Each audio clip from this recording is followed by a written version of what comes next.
क्या पूर्व मंत्री योगेंद्र साहब बेवकूफ़ हैं? क्या उनके एक बयान से उनकी बेटी अंबा प्रसाद की फजीहत बढ़ गई है? मुंह में राम बगल में छुरी, ये योगेंद्र साहब नहीं जानते हैं कि सत्ताधारी पार्टी में रहते हुए इनका जो ये बयान है ये बड़ा घातक है। ये इन्हीं को डैमेज करेगा, इन्हीं को नुकसान करेगा। हर जगह करप्शन इतना ज़बरदस्त है जिसका हिसाब नहीं, बिना पैसे का कोई काम नहीं होता है। भ्रष्टाचार हेमंत सोरेन के समय में चरम सीमा पर है। पीटी और मेंस के रिजल्ट के बाद जो लोग क्वालिफाई हुए थे उनके पास 20-20 लाख 40 लाख के कॉल आ रहे थे। रघुवर दास ने जितना बर्बाद इनको किया, कोई भी सरकार के टाइम में ये उतना बर्बाद नहीं है। आने वाले समय में योगेंद्र साहब सरकार से अपने आप को अलग कर सकते हैं, ये भी संभावना लोग जता रहे हैं। नमस्कार, सफर 24 से मैं रंजन कुमार। क्या पूर्व मंत्री योगेंद्र साहब बेवकूफ़ हैं? क्या उन्हें बोलने का तरीका पता नहीं है? क्या राजनीतिक भाषा का उन्हें ज्ञान नहीं है? क्या उनके एक बयान से उनकी बेटी अंबा प्रसाद की फजीहत बढ़ गई है? ये तमाम चर्चाएं बाज़ार में हैं और माफ़ कीजिएगा, ये मैं नहीं, ये जनता कह रही है, कुछ लोगों का बयान है। जी हाँ, और कुछ लोगों का और भी कुछ अलग तरीके का बयान है, वो भी मैं आपको इस वीडियो में आगे बताऊंगा। लेकिन सबसे पहले जिस विषय पर हम लोग आज चर्चा कर रहे हैं उस विषय को पूरे तरीके से समझने के लिए आपको ये वीडियो देखना ज़रूरी है, तब आप समझेंगे कि आखिर मामला क्या है। पहले आप ये वीडियो देखिए, फिर हम आगे बात करते हैं। ऐसे पदाधिकारियों को यहाँ पर बैठा दिया गया है जो आज सीओ का वही स्थिति है, डीएसपी का वही स्थिति है, एसपी का वही स्थिति है। ये सब अपराधियों से मिल करके सिर्फ यहाँ पर लूटने का प्रयास कर रहे हैं, दोहन कर रहे हैं और यहाँ पर अपराधियों से मिल करके सिर्फ वसूली में लगे हुए हैं। ये पूरा क्राइम बढ़ा हुआ है, आए दिन गोली चल रहा है, आए दिन व्यापारियों को टारगेट किया जा रहा है। क्राइम पर कोई कंट्रोल नहीं है और इसका बहुत बड़ा जो है सो हम लोग अब विधानसभा सत्र 27 तारीख से चलने जा रहा है। इसके 27 तारीख को ये विधायक प्रतिनिधि भी था, ये हमारा विधायक प्रतिनिधि भी था और हमारा डिवोटी कार्यकर्ता था। अभी रामगढ़ चुनाव में चूंकि हम लोग लगे हुए थे और वहां से तुरंत इन्फॉर्मेशन मिला और यहाँ पर आए। हम लोग सोचे कि इसको रेफर करा के ले जाएंगे और पता चला जैसे वैसे हम लोग यहाँ पर पहुंचे हैं। और ये निश्चित रूप से ये सरकार की विफलता है और मतलब सरकार भ्रष्ट अधिकारियों को हर जगह बैठा करके सिर्फ दोहन करने का काम कर रही है। इसको हम लोग बर्दाश्त नहीं करेंगे। ये करप्शन मतलब इतना फैल गया है कि मतलब कैंसर की तरफ फैल गया है। इतना तो रघुवर दास के टाइम में भी नहीं था। इसको जितना भर्त्सना किया जाए कम है। और हम विशेष क्या बोलें, आज हमारा एक अंग जो है सो यहाँ चला गया, खो गया, तो इसका जो है सो सरकार पर सीधा हम आरोप लगाएंगे। सरकार के चलते ये सब हत्याएं हो रही है और सरकार करवा रही है। आपने वीडियो देख लिया।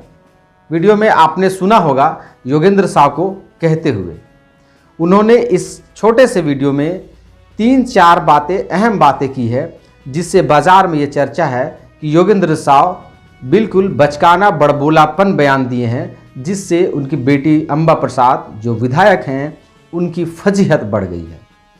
क्योंकि पूर्व मंत्री योगेंद्र साहब जो अंबा प्रसाद के पिता हैं, उन्होंने ऐसा बयान दिया है कि सत्ताधारी पार्टी में रहते हुए ऐसा बयान जल्दी कोई नहीं देता है। लेकिन कुछ लोगों का यह भी बयान आ रहा है कि उनके दिल में जो बात होती है वो मुंह में होती है। मुंह में राम बगल में छुरी, ये योगेंद्र साहब नहीं जानते हैं। कुछ लोगों का कहना है कि वे इतने भोले हैं कि उनके दिल में जो मन में बात होती है वो जबान पे भी होती है, और वही उन्होंने बयान दे दिया। अब इसका थोड़ा विश्लेषण करने की हम लोग कोशिश करते हैं।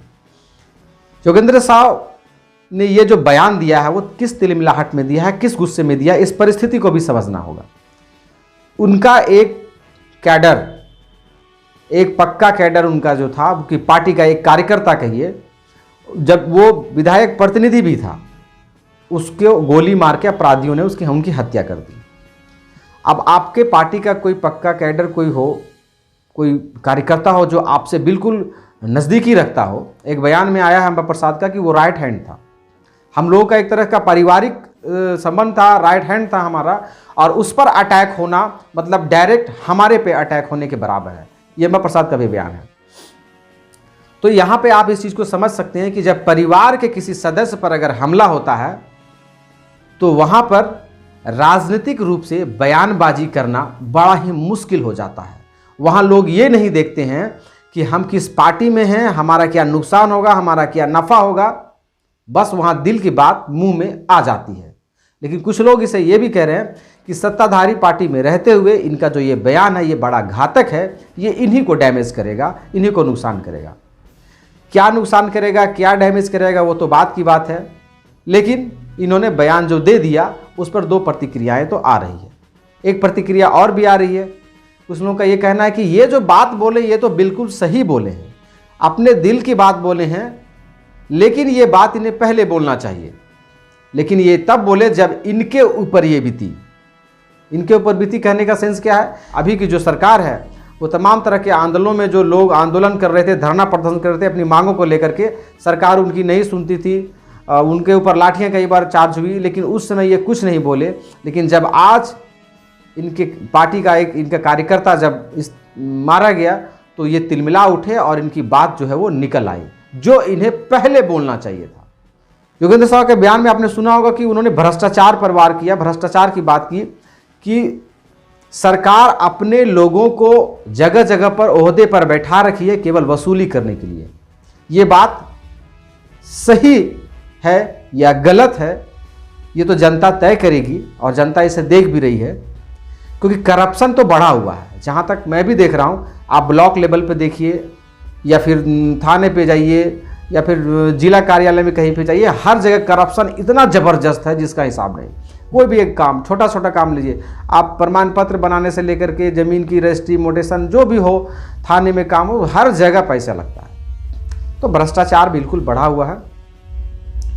दूसरी बात, योगेंद्र साहब ने कहा कि इतना क्राइम और इतना करप्शन तो रघुवर दास के टाइम पे भी नहीं था। ये बयान और भी भारी पड़ गया इनके ऊपर, क्योंकि रघुवर दास ने जितना बर्बाद इनको किया, कोई भी सरकार के टाइम में ये उतना बर्बाद नहीं है।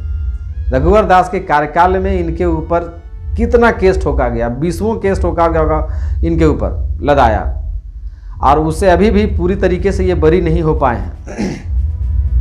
और फिर भी इन्होंने ये कहा, इनके मुंह से ये निकलना कि इतना करप्शन तो रघुवर दास के टाइम पे भी नहीं था। मतलब आपको ये तो बात माननी पड़ेगी कि कोई सत्ताधारी पार्टी का व्यक्ति जिसकी गठबंधन में सरकार हो, और अगर वो सरकार पे इस तरह का आरोप लगा रहा है तो ये बड़ा ही भयावह है, बड़ी ही शोचनीय है।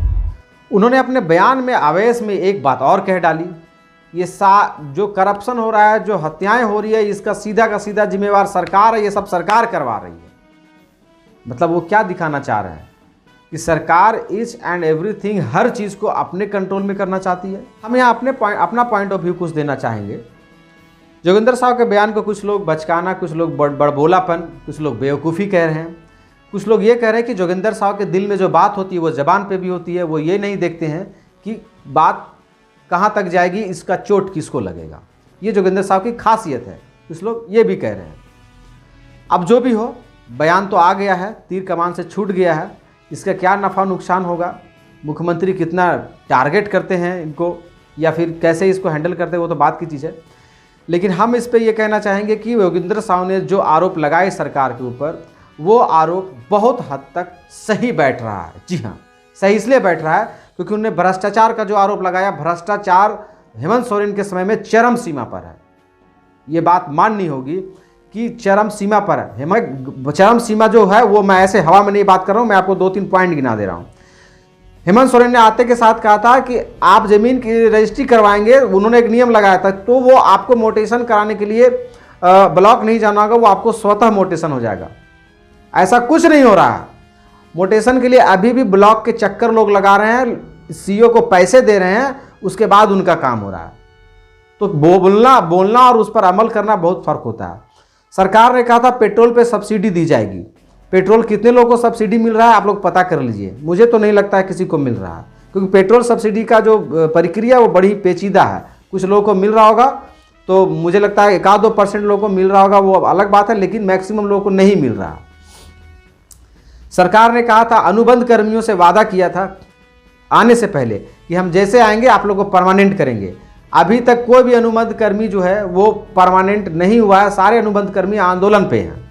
सरकार ने कहा था कि हम जब आएंगे तो वृद्धा पेंशन, विधवा पेंशन जो है उसको दोगुना कर देंगे। हालत इतनी ख़राब है कि जो पेंशन आता था महीने महीने वो 3-4 महीने पर पेंशन आता है, ऐसा ये हालत है। कभी 2 महीने पर, कभी 3 महीने पर, कभी कभी 4 महीने पर पेंशन आ रहा है, वो भी रेगुलरिटी नहीं है। 2 गुना करने का तो बात ही छोड़ दीजिए। सरकार ने कहा था यहाँ जो भी कंपनी लगेगी, प्राइवेट हो या जो भी हो, 75% 70% लोकल लोगों को जॉब दिया जाएगा, ये अनिवार्य होगा। लेकिन कंपनियां अपनी मनमानी कर रही है, लोकल लोगों को तो जॉब छोड़ दीजिए, ज़बरदस्ती और बाहर से लोगों को बैठा करके काम किया जा रहा है। लोकल लोगों पर गलत एलिगेशन लगा करके उन्हें निकाला जा रहा है। मैं पूछता हूं कि सरकार की जो विफलताएं हैं वो बढ़ती जा रही हैं, आंदोलन पर आंदोलन हो रहा है। सरकार बहाली की बात करती थी कि हम इतनी बहालियां करेंगे, नियोजन नीति ऐसी ला रही है जो धराशायी हो जा रहा है, हर तरफ असंतोष है। बस एक आध काम सरकार ने, एक किसानों के लिए एक बहुत बड़ा काम किया, ऋण माफ़ी जो किया, ये एक पॉजिटिव है। सरकार जो अच्छा काम करती है वो भी मैं बताता हूँ, ये एक पॉजिटिव चीज़ है। सरकार ने किसानों का ऋण माफ़ किया तो इससे काफ़ी किसानों को फ़ायदा हुआ। लेकिन बाकी चीज़ें सरकार की जो बातें हैं वो बेपटरी है, बिल्कुल वो फिट नहीं बैठ रही है। सरकार की कहनी और कतनी में पूरी तरह से फ़र्क दिख रहा है। जो उनका वादा था, जो उनका कहना था चुनाव से पहले, उनका 4 आना भी बाज़ार में नहीं दिख रहा है। बता दूं मैं आपको कि कोयला खनन क्षेत्र में भी लोगों को बिजली मुफ्त नहीं मिल पा रही है। ये हालत है। जहां लोग धूल गर्दा से मर रहे हैं, जहां लोग बीमारी का शिकार हो रहे हैं, जहां लोग विस्थापन का शिकार हो रहे हैं, वहां लोगों को नौकरी नहीं मिल रही है। जहां से पूरे देश को कोयला मिलता है, बिजली सप्लाई होती है, वहां लोगों को मुफ्त बिजली नहीं मिल रही है, वहां मुफ्त पानी नहीं मिल रहा है। ये हालत है। मुफ्त चिकित्सा का कोई ठोस व्यवस्था नहीं है। तो ये ऐसी स्थिति में क्या होगा? असंतोष तो बढ़ेगा। अभी देखिए, नियोजन नीति को लेकर के सारे युवा, सारे छात्र आंदोलनरत हैं।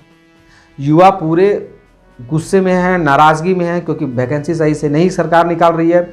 और वैकेंसी जो निकलती है उसमें काफ़ी करप्शन है।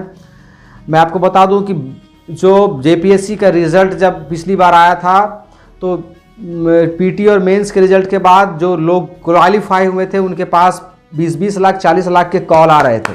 उनसे संपर्क किया जा रहा था, उनसे टच किया जा रहा था कि आप पूरी तरीके से चाहते हैं कि जॉब आपके हाथ में हो, तो ये डिमांड है, ये हालत है।